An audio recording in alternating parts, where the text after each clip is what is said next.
మీ business ను develop చేసుకోవాలి అనుకుంటున్నారా? మీ పరపతిని పెంచుకోవాలి అనుకుంటున్నారా? అయితే ఓకే టీవీ ద్వారా ఎల్ బ్యాండ్, ఆస్ట్రన్ band ad, scrolling ad, ad with voice overs, logo bug, video ads ద్వారా మీ యాడ్స్ ను పబ్లిష్ చేసుకోండి. సంప్రదించవలసిన ఫోన్ నెంబర్ 8520917933. రోహిత్ కేసులో నిందితులకు క్లీన్ చిట్. అతడు దళితుడు కాదని పోలీసుల నివేదిక. అతని ఆత్మహత్యకు ఎవరూ కారణం కాదు. తన కుల ధృవీకరణ పత్రం సరైనది కాదని తెలిసిపోతుందని ఆత్మహత్య చేసుకొని ఉండొచ్చట. హైకోర్టు ఇచ్చిన క్లోజర్ రిపోర్ట్లో వెల్లడి. బగ్గుమన్న విద్యార్థులు, హెచ్సియులో నిరసన. నాటి వీసీ అప్పారావు, ఎన్ రామచంద్రరావు, ఏబీవీపీ నేతల పిటిషన్లపై ముగిసిన విచారణ.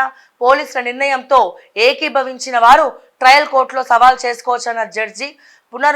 పునర్విచారణకు అనుమతి కోరుతూ త్వరలో కోర్టులో పిటిషన్ వేస్తాం డీజీపీ రవిగుప్తా. ఇది చాలా బాధాకరము. ఒక దళితుడు కాదు అంటే ఆత్మహత్య చేసుకుని ఎక్కడ మళ్ళీ మిగతా వాళ్ళకి మంచి జరుగుతుందో అని చెప్పి ఈయన చావు మీద కూడా కుట్రలు చేస్తూ ఉన్నారు. కానీ విద్యార్థులు మాత్రం అంటే తోటి విద్యార్థులు మన రోహిత్ వేముల ఫ్రెండ్స్ కావచ్చు, వీళ్ళందరూ ఆయన కోసం స్టాండ్ బై తీసుకొని ఫైట్ చేస్తున్నారంటే మరి వాళ్ళ ఆయన ఫ్రెండ్షిప్కి ఎంత విలువిస్తున్నారు. ఒక ఐకమత్యమే మహాబలం అని చెప్పి మొత్తం హెచ్సిలో ఉన్నటువంటి స్టూడెంట్స్ అందరూ కూడా ఈ రోజున రోహిత్ వేముల చావు అనేది బాధాకరం అని చెప్పి వాళ్ళందరూ కలిసి ఫైట్ చేస్తున్నారంటే నిజంగా ఆ విద్యార్థులందరికీ ఈ సందర్భంగా హ్యాట్సప్ చెప్పాల్సిందే. బట్ ఇందులో రాజకీయ కుట్రలు జరుగుతూ ఉన్నాయి. వీటికి అతీతంగా మరి ఈయనకి చనిపోయిన తర్వాత న్యాయం జరగాలి అని చెప్పి నేను మనస్ఫూర్తిగా కోరుకుంటా ఉన్నాను. అండ్ అలాగే గవర్నర్ లైంగికంగా వేధించారు. బెంగాల్ గవర్నర్ బోస్ పై రాజ్భవన్ లో పనిచేసే కాంట్రాక్ట్ ఉద్యోగిని ఫిర్యాదు. తీవ్రంగా ఖండిస్తూ రాజ్భవన్ ట్వీట్. నాపై మరో కుట్రకు తెరలేపారు. తదుపరి బుల్లెట్ల కోసం ఎదురు చూస్తున్న దయచేసి కాల్చండి గవర్నర్ బోస్. ఆర్థిక మంత్రి చంద్రిమ పోలీసులకు రాజ్భవన్ లోకి ప్రవేశంపై నిషేధం ఉత్తర్వులు జారీ చేసిన గవర్నర్. ఎంత బాధాకరం అంటేనండి, ఎంత బాధాకరం అంటే ఎవరైనా అమ్మాయి వచ్చి నా మీద ఇట్లా లైంగిక వేధింపులు జరుగుతున్నాయని కంప్లైంట్ ఇస్తే ఎవ్వడు ఒక్కడు కూడా పట్టించుకోడు. పైగా ఉల్టా కుట్ర అంటారు. అరే నువ్వు కుట్ర చేయనీకి నువ్వు ఏంద్రా దేశకి నేతనా, లేకపోతే ఏమన్నా నీ దగ్గర కోట్ల ఆస్తులు దొంగతనం చేయనీకి చెప్తారా? ఏముందని చెప్తారు? ఉట్టిగా కుట్ర చేయనికి ఏం కుట్ర ఉందని చెప్తారు? వ్యక్తిగత కక్షలు ఏమైనా ఉన్నాయా? ఎవరితో పెంచుకున్నారా? ఒక అమ్మాయి వచ్చి ఎస్ ఏ విషయంలో అయినా కుట్ర జరిగింది అంటే నేను ఒప్పుకుంటా, ఏ విషయంలోనైనా. కానీ మోస్ట్లీ 99.9% అమ్మాయిలు ఎవ్వరు కూడా బయటికి వచ్చి అసలు లైంగిక వేధింపులు జరుగుతుంటేనే జరిగినాయి అని చెప్పుకోనటువంటి సమాజంలో బతుకుతున్నాం మనం. ఎందుకు చెప్పుకుంటే తల్లి ఎక్కడ తిడతారని కాదు, మళ్ళీ ఎక్కడ ఉద్యోగం మానేయమంటారు, ఎక్కడ చదువు మానేయమంటారు అన్న భయంతో మాకే ప్రాబ్లం. ఎట్లా ఈ లైంగిక వేధింపులు జరుగుతున్నాయి పలానా కాలేజ్లో అంటే కాలేజ్ బంద్ చేసి ఇంట్లో కూర్చోబెడతారు. ఆఫీస్లో జరుగుతున్నాయి అని చెప్పుకుంటే నువ్వు జాబ్ మానేసి అవసరం లేదు పెళ్లి చేసి పంపిస్తామంటారు, లేకపోతే పెళ్లి చేస్తారు. ఇక పెళ్ళైన వాళ్ళ ఘోష అయితే మామూలుగా కాదు. అటు భర్త ఏమంటాడో ఇటు అత్తగారు వాళ్ళు ఏమంటారో అని చెప్పి ఒక వేధింపులు చెప్పుకుందామన్నా సిగ్గుచేటు దిక్కుమాలినటువంటి పరిస్థితి అమ్మాయిలది. ఇటువంటి పరిస్థితిలో ఒక అమ్మాయి వచ్చి ఉత్తుతిగా పుక్కట్లనే ఏం లేకుండానే లైంగిక వేధింపులు జరిగినాయి అని చెప్పి కుట్ర చేస్తుందా? ఏ ఒక్క అమ్మాయి కూడా అరే జరిగితేనే జరిగింది అని చెప్పుకోలేనటువంటి పరిస్థితి దౌర్భాగ్యంలో అక్కడ మహిళలు ఉండుంటే, ఇక్కడ జరిగినా కానీ ఆమె వచ్చి బయటికి చెప్తే దాన్ని కుట్రగా చిత్రీకరిస్తున్నారు. అసలు ఎందులోనైనా కుట్ర చేయొచ్చు, కానీ ఒక అమ్మాయి లైంగిక వేధింపులకు గురైంది అని ఎవడన్నా వచ్చి చెప్పుకుంటున్నా అంటే రేపటి రోజున ఈ ఈ కేసు పెట్టిన అమ్మాయి ఎవరో అందరికీ తెలుసు, ఆ గవర్నర్ కింద పనిచేసిందో అందరికీ తెలుసు. మరి తను సమాజంలో తిరగగలుగుతుందన్న ఫీలింగ్ ఉంటుందా? ఎవడన్నా అంత డేర్ చేస్తారా అండి? పరువు పోగొట్టుకొని కావాలనే ఇట్లా కుట్ర చేసిరు అట్లా కుట్ర చేసిరు అని చెప్పుకునే ఇది ఉంటుందా మీరు చెప్పండి. సో ఎటువంటి సమాజంలో మనం బతుకుతున్నాం?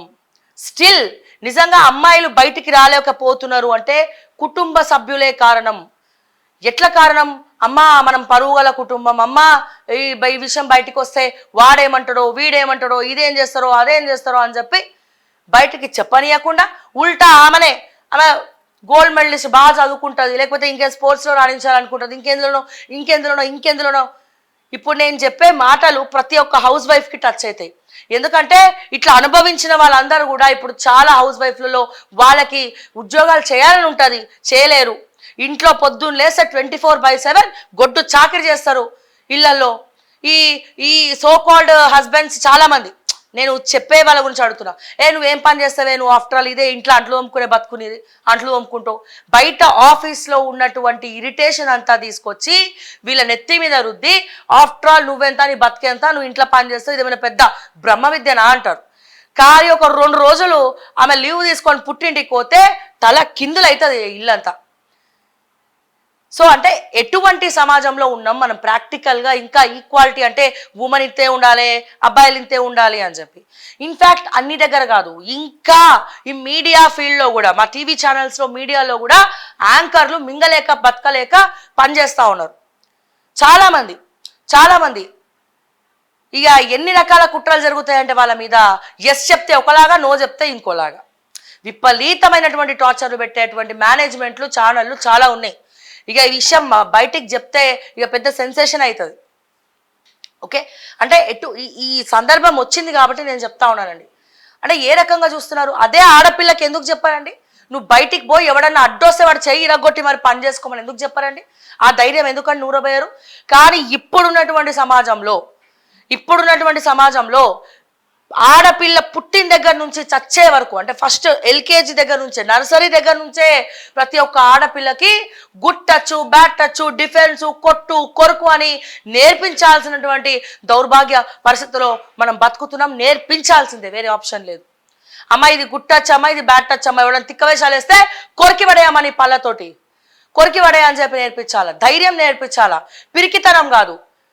సో పిరికితనం నూరబోస్తే ఆ టైంకి ఎవడన్నా ఏమైనా ఇబ్బంది పెడితే చెమటలు కక్కుతాయి.